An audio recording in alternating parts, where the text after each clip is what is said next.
你估當年嘅金山少爺會唔會就係呢班台城嘅阿伯呢？探索100座被時間遺忘嘅舊建築，新寧鐵路遺址建築嘅探索。本期呢就從水埗站出發，沿路呢就探索4個車站。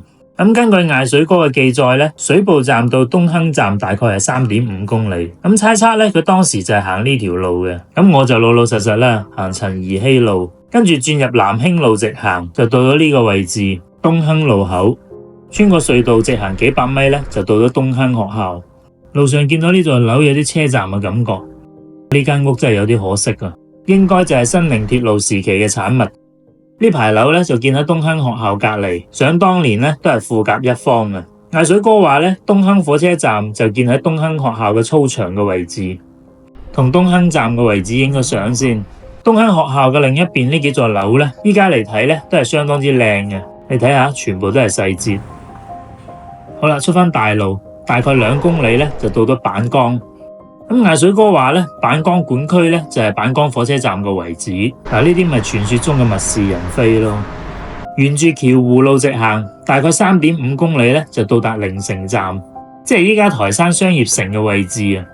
眾所周知呢，95年呢就因為發展呢，就將原來嘅火車站呢就變成咗商業城。同靈城站嘅位置影個相先。商業城嘅隔籬呢，仲有個鎮城之寶陳怡禧像。阿禧哥嘅面呢，真係稍微有啲抽象。第一次行台城嘅騎樓街，感覺呢真係相當之繁華。你睇星期4都咁多人。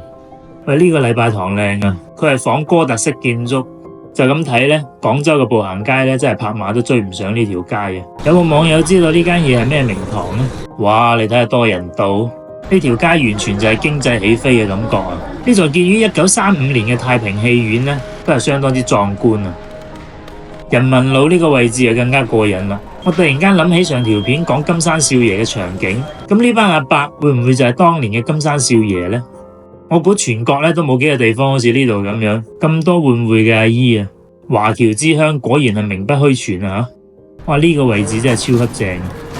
從靈城站出發呢，大概800米呢，就到咗台山第一條華僑新村石花華僑新村。呢個可能就係依家小區嘅雛形啊！喺華僑新村對面呢個三叉戟嘅位置呢，就係原來東門火車站嘅位置啦。艾水哥話呢，由左邊嘅路上去呢，就係著名嘅石花山風景區，咁肯定要上去探索一下啦。沿住斜路上去水庫，就發現咗一座有年代感嘅涼亭。過去睇下先，一睇呢啲護欄呢，就知道肯定係有故事噶啦。哦，咁靚嘅涼亭唔入得咯。咁下期呢，我哋去探索一下 Anson 打摩的都要去睇下嘅大響站，依家係點樣嘅呢？